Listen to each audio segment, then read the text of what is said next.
station. And there, right across that important main line, runs the little branch to Highbridge Wharf and Burnham-on-Sea of the Somerset and Dorset joint.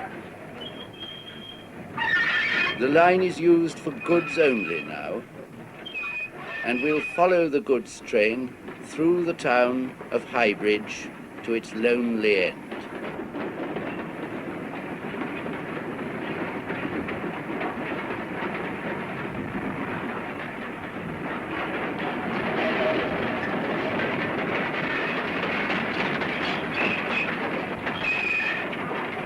Regardless of roads and motor traffic, we'll cross the town and come to Highbridge Wharf.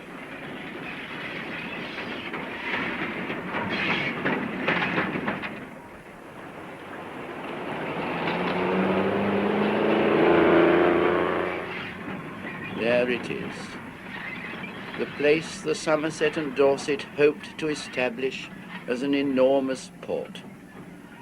Here were to be Welsh colliers from Cardiff, and who knows, perhaps Somerset colliers taking Somerset coal to Wales, the rattle of cranes, the noise of shunting, goods trains puffing with heavy loads of coal for Somerset, Devon and Cornwall.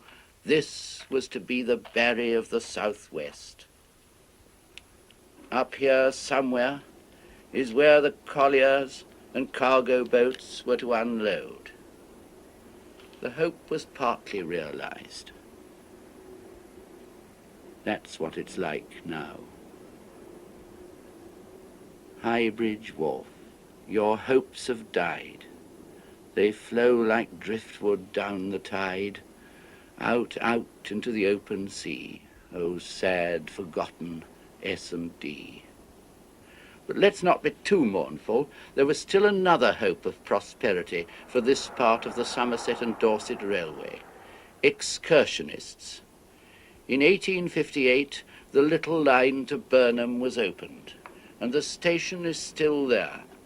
Huge crowds were expected, and it's worth looking at the station in some detail as an untouched example of early railway architecture. It's got a roof over it, like a big terminus. I couldn't get into the waiting rooms and the booking hall because they were locked. But the Southern Railway, which was one of the many companies that operated this line, renamed the place Burnham-on-Sea in a hope to attract railway traffic. The line still runs beyond the station, out to meet the sea. There was a pier at the end for steamship passengers crossing the Bristol Channel.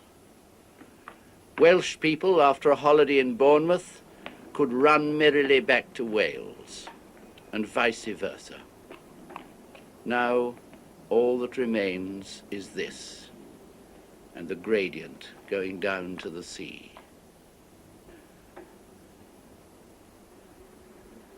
The railway bought its own paddle steamer in 1884, and in 1905, the Barry Railway in Wales ran steamer excursions over here to Burnham. All gone, all gone. Transport, more than anything, changes a place. See how the railway changed Burnham. First the Railway Hotel, then boarding houses of the 1880s, Bristol style, built with railway prosperity, and Victorian hotels on the seafront, and slap-up buildings along the seafront of Victorian times, and signs out to attract the motorist of today.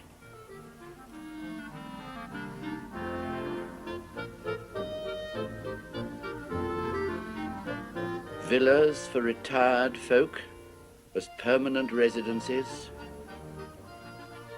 In the side roads, houses where goffers lived in the 1920s, and bungalows for our own age of the small car. Burnham, with its shining sands, was a Georgian town before the railway came. Let's have a look at it.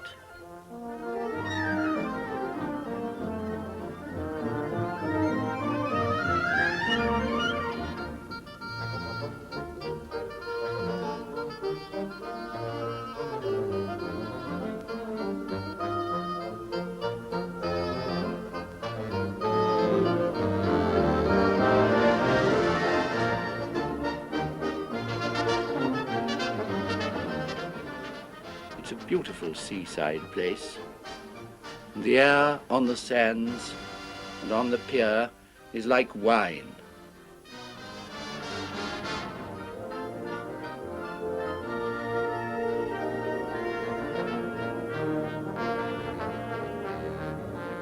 Burnham-on-Sea.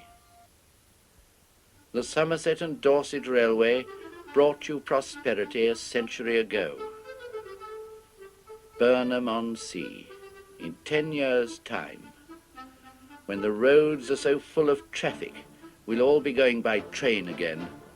You'll be grateful you still have a railway to your town. Don't let Dr. Beeching take it away from you.